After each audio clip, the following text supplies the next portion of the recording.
So, ang pangako sa akin, pagka umulan ulit, hindi na magbabaha. So, mga 9 months Hindi na na raw trabaho, magbabaha. bago dadating ulit ang ulan, hopefully by that time, hindi na tayo makakakita ng baha. Kagaya Wow. ng nakita natin noon. Dahil lahat ng nakaharang, lahat ng parado na labasan ng tubig, ay yun ang lilinisin. Wala na raw ba? Hindi na mababara.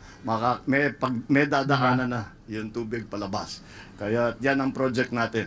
Okay, I'm sure. Another budol na pagbantayan naman ninyo, to. tignan ninyo kung ano yung nagiging progreso. At nakakasiguro ako na malaking tulong itong ginagawa ng paglilinis.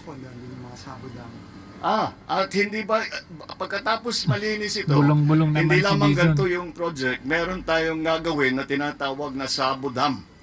Ang Sabo Dam, yung maliliit na dam na mula sa bundok pa Sabo nagsisimula. At kinokontrol Sabo yung damo? takbo ng Damo? tubig. Kasi kung minsan malaki sa damage, nung last yung sa dito sa Cebu, malaking damage dahil ang bigat, ang bilis ng takbo ng tubig, kaya ang daming sinira. Ngayon, paglalagay tayo ng Sabo Dam, yung Sabo Dam ay hindi dam yan na mangungulekta ng tubig. Ginagawa niyan, kinokontrol ang takbo ng tubig. Hindi lang nag-iisa yan. Siguro mga 3, 4, baka 5 pa sa papapuntang pababa. Kaya yan ang isa pang hinihingi natin ngayon na ilagay sa budget na magkaroon ng pondo para hindi lamang dito sa desiltation, kung hindi pati na yung paglagay ng Sabo Dam doon sa iba't ibang lugar kung saan dapat. So wala na raw baha, no? Pero tignan ninyo, ngayon lang ito sa may Visayas banda. Kawawa ito, tignan ninyo. Kailangan pa nila. Bangay sila, gibutangan nila o agianan para makaagi ang mga estudyante.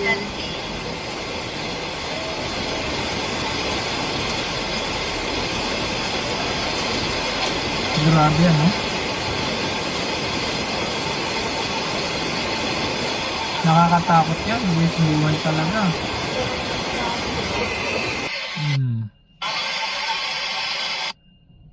Ito pa. Mao ni siya, luoy tan kay tanan. Tanawan ni hinuklugin ninyo mga gobyernong mga buhaya. Daghan kay nagsakripisyo para makaeskwela.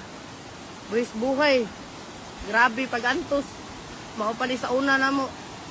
Sabi, makapasok Okay, lang baha. sila. 2 hours pa ni ilang Ganyan lakbay ang yun. ginagawa Maabot sa ilang destinasyon, ng sa mga ilang balay. Mga politiko estudyante din natin. sa Lusaran. Ayan, habang National High busy School. sila sa Grabe. politics nila.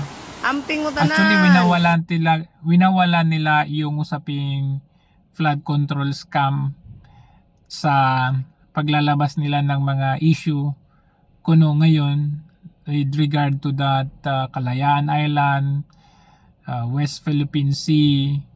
Kumbaga natatabunan na itong habang busy sila sa pagkikipagdebate, ganito, ganyan. Kawawa yung ating mga kababayan naman dito. Kawawa. So, ang pangako kapag umulan daw ulit, hindi na raw magbabaha. Pero ngayon, busy sila sa pakikipagsagutan, kabilaan na issue kuno to the point na magdidebate, pag-usapan yung West Philippine Sea, Kalayaan Island. Nawawalan na tayo dito sa kawawa nating mga kababayan na apektado. Konting ulan lang, sobrang bahana. In fact, ito pa no, ito sa may kalsada. Grabe na ito. Ayan na. Ang hirap ng ganito, yung walang napupuntahan yung natin, yung pera tax ng bayan natin. Dito, Tapos, ang daming report, pero ayaw puntahan. tas sila Ni enjoy na Secretary enjoy. Benz. Pinakamalaki. Oh. Ito yung katotohanan dyan eh. Yan. Panahon ni Tatay Digong. Hindi ko ho pinagtatanggol or whatever, ano ha. Huwag niyo sana akong pag-isipan. Pero kung titingnan ninyo, nung unang 3 taon sa kabila ng pandemya ng nakaraang administrasyon, hindi ba kahit papano, pinaspasan ng gobyerno ang mga trabaho. Dahil doon sa build, marami hong mga Pilipino na bigyan ng trabaho. Doon sa tuloy-tuloy na mga programa na yan. Kahit na anong sabihin ninyo, lalo na yung mga troll. Yung sabi ni PBBM na libu-libong troll na kanilang binabayaran. Kahit pa anong sabihin ninyo, lahat ng yan nangyari ng panahon ni dating Pangulong Rodrigo Duterte. Hindi ba nga? Pero ngayon, unang taon, anong nangyari? Wala naman tayong pandemya, pero we did not feel or see anything. At ngayon, mangungutang tayo para ibayad sa utang. At para idagdag sa gastusin. Walas naman Pero talagang puro kabalintuanan ito. Kabalintunaan at puro kabalbalan. Di ba? Ang hirap ng ganun na uutang tayo, kinukulang ng pondo, binubulsa nila, tayo ang naghihirap, binabaha tayo yung mag-a-adjust, buwis buhay pa. Yung mga nasa laylayan talaga, nakita nyo apektado ng flood control na ghost project na flood control na yan. Hindi sila makakatawid, meron pa yung tulay na putol na parang pang Super Mario at Luigi lang ang makakatawid doon dahil kailangan ng super jump.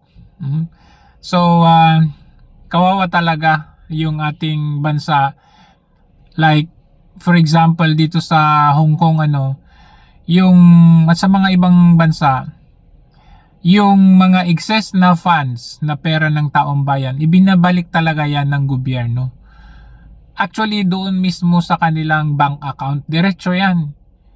Mga 4,000 HKD, that's about mga 20 to 30,000 pesos, ibibigay yan, ibabalik sa taong bayan. Hindi ba? Tama ba? Oo. 30,000 mga ganun. Ibabalik yan sa taong bayan. Sa Pilipinas, wala na ngang sobrang pondo, hindi na nga sobra, kinukulang na nga, binubulsa pa. So, paano tayo magiging progresibo? Tapos, masyado tayong lantaran sa pakikipag bardagulan dyan sa issue ng West Philippine Sea or South China Sea na tila baga akala natin kayang-kaya natin, na to the point na kahit sa atin man yan, hindi naman natin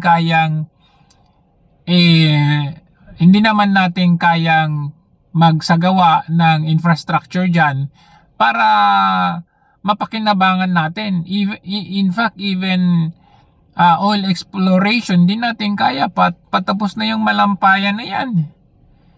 Kumbaga, nakakonsentrate tayo sa pagbuhos ng ating pagod, pawis dyan sa usaping West Philippine Sea na yan. Samantalang meron tayong internal problems na dapat nating i-address.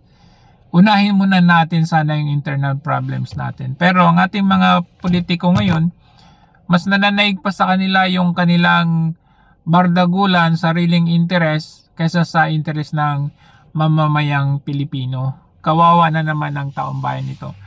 Kaya talaga, hindi na makapag-antay ang taong bayan na mawala itong administrasyon na ito. Gumuho ang bahagi ng lupa sa bundok sa Balamban, Cebu. Nagbagsakan ang ilang puno at malalaking bato bunsod ng bagyong Basyang. Tumaas din ang level ng tubig sa mga ilog. Ganyan din ang sitwasyon sa Toledo, Cebu.